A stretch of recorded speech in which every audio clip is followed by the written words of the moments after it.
Welcome to Real Estate Investing Abundance, the show for busy, fulfilled professionals like you to learn how to develop financial independence built on solid, passive real estate investments. Now, here is your host, Dr. Alan Lomax.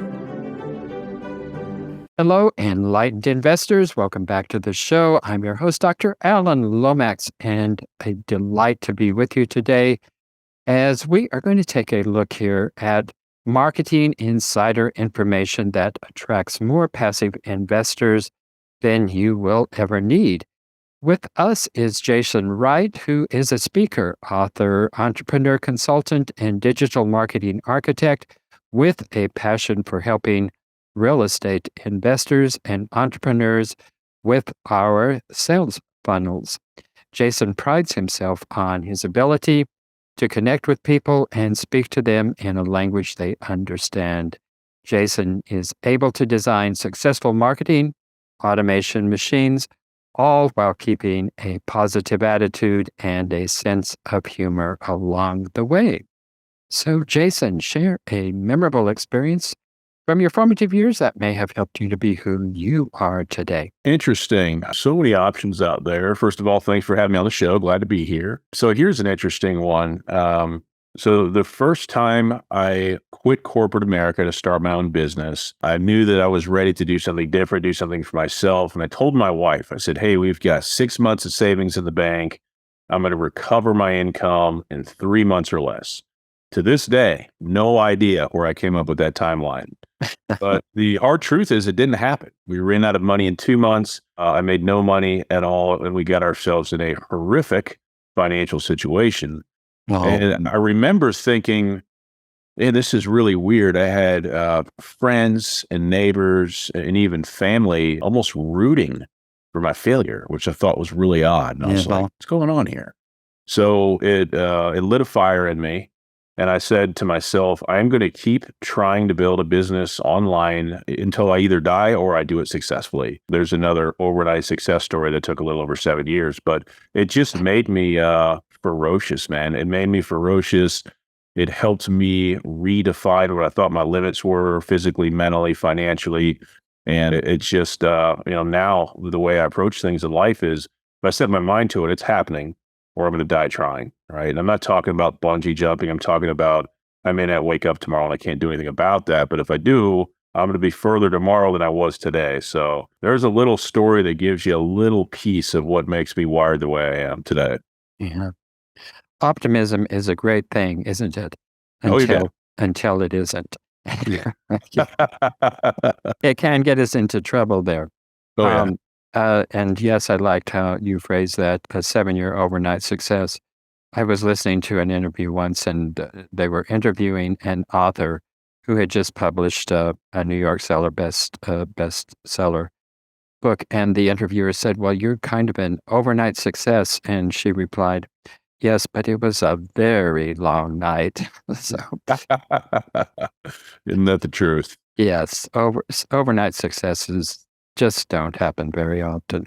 Nope. Well, Jason, I'm sure most people have a general idea as to what marketing is or isn't, but give us an insider's perspective on what marketing actually is. Yeah, great question. Marketing, in all of my observation, it's actually amazing. It's actually quite simple. What you're doing is building relationships and maintaining them. That's really what it is, right? So you bring people into your world through different ways. You have an opportunity, a great opportunity to start the relationship off the right way. And then any good relationship in your life that you care about requires maintenance as well. So it is a series of well-timed conversations, authentic conversations, and it can be, on the phone, in person, email, text, etc. There's a lot of different avenues these days, but it's essentially building relationships and maintaining them. Well, that makes it sound simple, but there are a lot of complexities to marketing. Yep. So your suggestion is to start with the end in mind. And what do you mean by that? And what actually is the end that we should keep in mind? Yeah. So what you're referring to, when I talk about a sales funnel, I always talk about it in 3 pieces. And this order is what I try to do in order initially and what I see most people instinctively wanting to do. The first piece is what I call traffic, right? It's getting attention online and offline and directing it somewhere, generally a website or a landing page. The second piece is called the front end, and that's where they go. That's, the landing pages, the websites, it's where you drive your traffic. And then the final piece is the most important. It's the foundation. What happens after somebody joins an email list? It doesn't matter if they're a potential leader client or if they're an existing leader client, there still needs to be ongoing outreach after that point. So I'll tell you a quick story. I was in the same office I'm in right now several years ago, probably about 5 years ago, and my wife came in very frustrated, like they can do sometimes. And she said, "You're working a full-time job, you're commuting 2+ hours a day, and you're working on this quote unquote business full-time as well." And I was like, "Uh-oh." She's like, "Where's the money in the business? Like, I'm not seeing anything. What are we doing? What are we working towards?" And I was like, I started to get defensive, but then I realized I couldn't answer the question. I was like, I don't know. Still trying to figure it out. So she made it very clear that, if this isn't making money, it's just an expensive hobby. So I said, okay, I had to talk with myself. I said, how am I going to generate money from all my time? What am I doing? So I got very clear on that time at what my offer was, right? At that time, it was marketing services broadly for a wide audience, but it was a clear enough conversation that I knew who I was needed to target. Okay, who am I targeting? What's the offer? What am I selling? It was service. How do I communicate to these people in a way that's either going to attract them or repel them, create polarity? And then where do I go find them? So when I started working on my own sales funnel, back end, front end, then traffic, I started having success. And then the more people I worked with, I was like, okay, I was seeing a kind of a niche within the niche, so I can niche down a little bit. And then all the market becomes more specific because you learn more about your avatar. So then the piece where all businesses get to is they get to the point where their offer works well. They know exactly who they're targeting. You just need to get in front of more audiences that have those ideal people. So that's what I mean when I talk about working with the end in mind. And when I did that, like I said, I had more success. It became easier. And I wasted 2.5 years focused on branding and logos and things that didn't actually matter. Well, that's a very interesting and compelling story because, well, here you are the marketing expert and you're not getting your message out there. And it took you 2.5 years of struggle to actually get to that point where you were able to define your audience. And with defining your audience, then you were able to define your message much more precisely. Am I following you correctly? Is that really You are. what's Absolutely. going on there? Yep. And all of that, all of that sounds so simple. Well, this is my audience and this is my message to my audience. And I think oftentimes we find out that, well, the audience isn't the audience we thought it was, and the message is not resonating. Yep. So how do we overcome? That's I think a big obstacle for all of us. Yep. Another thing I'll say about marketing in my experience, it's more of a journey than a destination. So what I mean is the reason our offers are so dialed in and they convert so well now is because I've listened to the audience that I've built, and people have said time and time again, we need help with this. Can you help us with this? Nobody's helping us with this. And if you listen to what your audience needs and you tweak the offer to give them exactly what you want, it doesn't happen overnight. It's a process. It becomes scary how well you can make things convert and scale that way. So a lot of times the audience that you start with, and the easiest thing to do, especially for like a capital raiser, as an example, so target a former version of yourself, right? If you're a doctor, target other doctors, teach them how to invest like you've learned. For me, if I have a coaching program I want to promote someday, I can target other people like Jason Wright from 3 years ago because I know what he or she is going to need because I've been there. So that's always a good place to start if it makes sense for what you're doing. Target a former version of yourself, and then over time, based on conversations and feedback, you will have opportunities to niche down and pivot if you want to. So another key there is don't be so married to your ideas with marketing that you're not scared to say, you know what, I thought this was the thing, but in fact, people really want this and they're willing to pay more and they want to buy now. Like, I need to do this because it makes more sense. So I hope that's helpful. Yeah, that makes sense there. And of course, you know, to look at our former selves, that is going to take some time in the trenches, and it's not going to be something that is necessarily going to happen overnight. Which I suppose that is a discouraging message to some people. But like you started out saying, overnight successes just really are a phantom and a part of our imagination and not a reality there. Well, talk to us about conversational copy versus corporate speak. Yep. So this is something I've always been big on. I spent 7 years in corporate America, worked in HR and sales and safety, and I've worked for some Fortune 50 companies. So when I say corporate speak, we all know what I'm talking about. The really formal, buttoned up communications and that type of thing. And the thing I always struggle with is like people don't really talk that way, right? The people, the executives, whatever, when they go home, they're just normal people like you and I. So just speak to people in the language as if they were your neighbor across the street. It's easier, it's more authentic, it's more enjoyable for them to consume, whether it's written or text or videos or audio or whatever. It just humanizes you, right? And people always say, man, there's nothing unique about my story. Well, you are the unique variable, and your voice and your experiences are exactly what gives you that special sauce. So it's just, man, so much easier to create and consume. And if you write the way you speak, I get this all the time. I'll get on a call with somebody and say, man, you sound just like your emails or just like your texts, or man, it's like, well, that's the point. That's the beauty of it. It kind of shortens that know, like, and trust curve, or can. So that is interesting. Just be ourselves, essentially, is what you're talking about. Speak like we normally would, Yep. with a real intention to be authentic and genuine. Absolutely. And got that. I mean, that just makes so much difference in all relationships. So it would just logically follow that that's going to be the way it is going to be in our business relationships as well. Mhm. But I think we often tend to think we have to be something else if we're going to be presenting our businesses. So good advice, good points there. And what do you mean by touch points lead to conversations, and then conversations themselves lead to more conversations? What are the important touch points?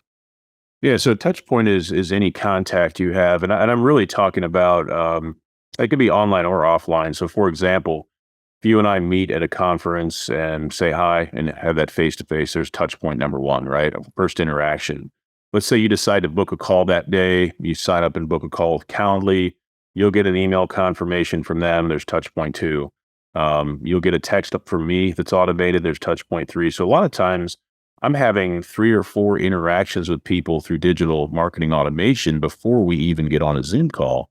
And if I'm having a new business call and somebody does not buy on the first call, which is fine, there is a 56-week nurture that uses email, two-way text, and even ringless voicemail to remind them that I exist. And I did an experiment this summer, and I said, you know what? I remember in corporate America when I used to work at Angie's List, I think it's called Angie now. We had this manager that used to tell us it's 15 touch points to make a sale. I was like, I'm not calling somebody 15 times. I'm not going to do that. That's crazy. We'll bug them, we'll annoy them. So I was like, I wonder how many it takes me. So I guessed, and I said, I bet it takes 4 to 5.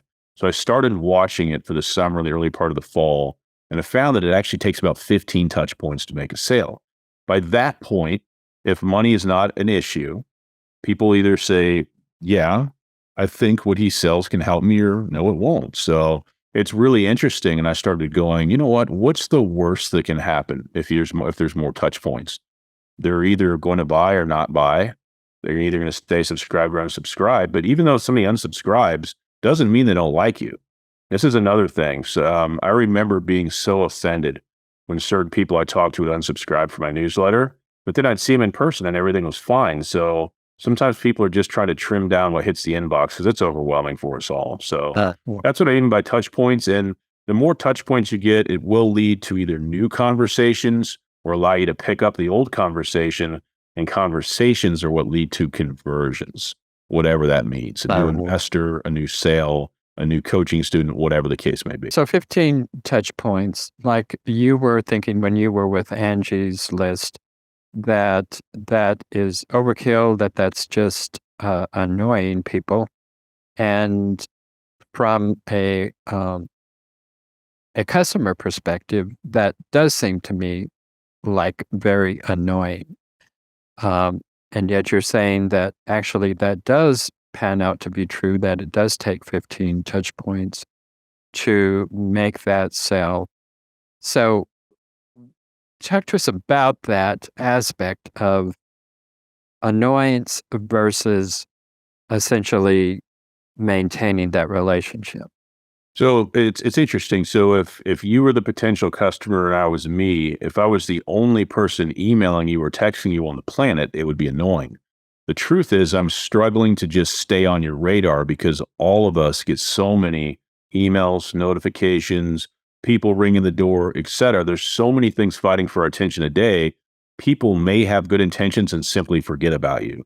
Not because you're forgettable, because there's so much stuff coming at all of us. So when you start to look at it going, oh, yeah, I'm not the one emailing them. There's hundreds of people emailing them a week. I'm just trying to stay up high enough in the inbox they remember I exist. So I've had two people this calendar year, so 2022, two people say, man, you sent me a lot of communications. But you know what's funny? Both of them bought, and both of them are friends. And I've met both of them face to face, and I've eaten meals with both of them. So I asked him, I said, does it really matter now? Did I do any harm to you? They're like, no, I'm glad you did it. So it's a very interesting mindset shift. Again, what's the worst that can happen? Yeah. You know, when you start to think about it that way, you go, okay, if I'm scared of annoying people, I might not annoy anybody, but I also might make a lot less sales, or I might convert a lot less investors. So really, what's the risk? There's not really much risk that way. Well, have you ever done a study, kind of the reverse of that? How many people are actually driven away by the 15 touch points? I haven't, but our conversion rate's really, really high. So I do track conversions from the different points in our sales funnel. So we have a really, really good conversion rate. It's our second year in a row doubling revenue. So next year we're trying to 3x it. So we're just going to keep doing what's working. What we're doing is working better for us than it ever has. So I'm just going to focus on the positives, what's working, and dump gas on that fire. Okay. Well, what are the biggest misconceptions and the biggest mistakes that capital raisers in particular make in their marketing campaigns? Yep. First one is when somebody joins your list, nothing happens, right? So for capital raisers, I have this conversation every week. I probably had it 300 times this year. What happens after somebody joins your email list? More than half of the people I ask that question to say nothing. So if I don't have a deal, I don't know what to talk about, so I don't talk about anything at all. So then what happens is when they do have a deal, or they do send out a newsletter in 6 months, those people on their list are going to go, I don't know who this company is. I don't know this guy. I don't know this girl. So I don't like to invest with people I don't know. I'm a limited partner in one deal. I got to know that person and got to see how they do business. And they were a client of mine, and there was a whole process to it, right? We did it the right way. I personally don't want to invest with somebody who I have no idea who they are, especially if I know I didn't opt into their list, which happens all the time. So there's one mistake. Another mistake is they ignore the power of the simple newsletter, right? Even if it's once a month, can you commit to 12 newsletters a year? It gives people a chance to remember you exist. You don't have to talk about deals or deal updates. You can talk about the market. You can talk about what you're doing in your business. I dare you to even be a little bit vulnerable and talk about your travels or things you're doing in your personal life, and give your readers a chance to build that connection with you. So it's a simple way to keep making those valuable touch points. So there's another mistake. And I'll say the final one is I think some people want to rely on like paid traffic like way too soon, right? I always suggest set up an organic marketing strategy that works for you. When you find out what works really well and you want to scale, you always have the opportunity to use paid ads to help scale that, assuming you're doing the right kind of deal and everything to do that, 506C. So As long as that makes sense. A lot of people want to jump into paid too soon, is my point. You can waste a lot of time and money doing that. And yeah, yeah, I've been there, done that. And Me if too. you don't know your audience and you don't have your message, Yep. then paid ads are just a waste of time. Yep. Because they're falling on going to the wrong places, wrong audiences, and the message is not going to hit home with anybody. Mhm. So there's the three things there that we as capital raisers tend to do. We don't do anything when people join our network. I'm guilty of that. We ignore the simple newsletter. I've done that. And rely on paid traffic too soon. I've done all three of those. Are there any other things that I should be looking for? One thing a lot of people ask me about is they say, hey, what's the best place to find new passive investors? And I talk to a lot of people, so I always share these tips. LinkedIn is probably still the king social channel, in my opinion. Getting on other people's podcasts, like what I'm doing, is a very low effort way for you as a guest to expose yourself, your brand, your story to new audiences. So I always encourage everybody, if you have the opportunity to do that in front of a relevant audience, it's a great use of your time. It's a lot of fun. All you have to do is show up and be yourself, and the host will take care of the production and all that. So those are some good traffic ideas. If you have the bandwidth, starting your own podcast is, of course, a great idea as well. So those are all some really good things. People generally have a lot of questions about traffic. The final thing I'll share, so I don't overwhelm everybody, is when it comes to a lead magnet. So this is an exchange for an email or an email and phone number. I challenge you to go beyond the PDF download, right? Everybody in capital raising has an ebook or has a cheat sheet or something like that. I challenge you to use video as part of your lead magnet and say, you know what, instead of giving somebody $5 for the value for the email, why don't I give them $50 or $250 of perceived value by saying, here's 3 short videos. I know what your questions are going to be, so I'm going to go ahead and give you the answers that I know you're thinking about because I know where your mind's at. Do that in a few videos, do something different and stand out and get those opt-ins. And you send those 3 videos in all at one time, or you send them in a series so you have 3 different touch points? One a day for 3 days would be just fine through. So yeah, cool. Good suggestions there. Yep. Well, Jason, tell us how we can get in touch with you to take advantage of your marketing consulting and let us know what all you have to offer there. Yep. So my front porch is intentionallyinspirational.com. That's the name of the business. I do have a lead magnet that might be interesting to this audience. It is, you can get it from the website, or you can go directly to getmorepassiveinvestors.com. And I teach you over a few days through email how to use how to use video to build better lead magnets. And I also even show you how easy it is to build a landing page for your lead magnet as well. I do all that with screen share video. It's a lot of value for your name, phone number, and email address. So I hope it helps you. Well, that's wonderful. Well, Jason, in just the last few minutes we have here together, share with us one of your most difficult setbacks, and you may have already shared that, but one of your most difficult setbacks in lives, how did you come through that time, and what did you learn from that? Yeah, it's a great question, and I think I hopefully have a great response for you. So mine's going to be a higher level in general, but I think it'll resonate with you and everybody else. Be patient, right? So I'm 41 years old, born in 1981, not a patient guy by nature, and younger people are even less patient, right? But I had all of these financial goals and all these accomplishments planned out in my business in timelines. And guess what? I've missed every one of them, right? So it can be very frustrating. It can be embarrassing, especially if you start telling people what you're going to do and it doesn't happen. And you know what? I started thinking about it this way. If you're a wine drinker, a cigar smoker, or a bourbon drinker, or you like scotch, none of those products are prime overnight. They take aging. It happens slow, right? So I started thinking about that going, my God, it actually makes sense. This is how it's supposed to happen. So my message is be patient. The best things come in time. And you're not going to want to hear that, but I see people try to fast track business all the time, and they give up in 3 months or 6 months. Nothing good happens that fast, right? So there's my advice, my story, and I hope it helps somebody. Much appreciated, Jason. Very good advice. And thank you for sharing your life and your experiences. And viewers and listeners, all of those contact informations will be in the show notes. Enlightened investors, thank you for being with us today. Look forward to being with you in our next episode. Jason, it's been a pleasure. Thank you for being with us. Thank you for having me. Thank you for tuning in to Real Estate Investing Abundance, brought to you by Steve Talker Capital, a company working for passionate professionals like you to develop financial independence built on solid, passive real estate investments. As part of our efforts to make the world a better place, Steve Talker Capital contributes to activities and organizations committed to better understand the equine. These endeavors attempt to enhance the human treatment of horses worldwide. Steve Talker Capital, working for a world where all creatures, great and small, flourish abundantly. For resources to develop your financial independence, connect with us at stevetalker.com.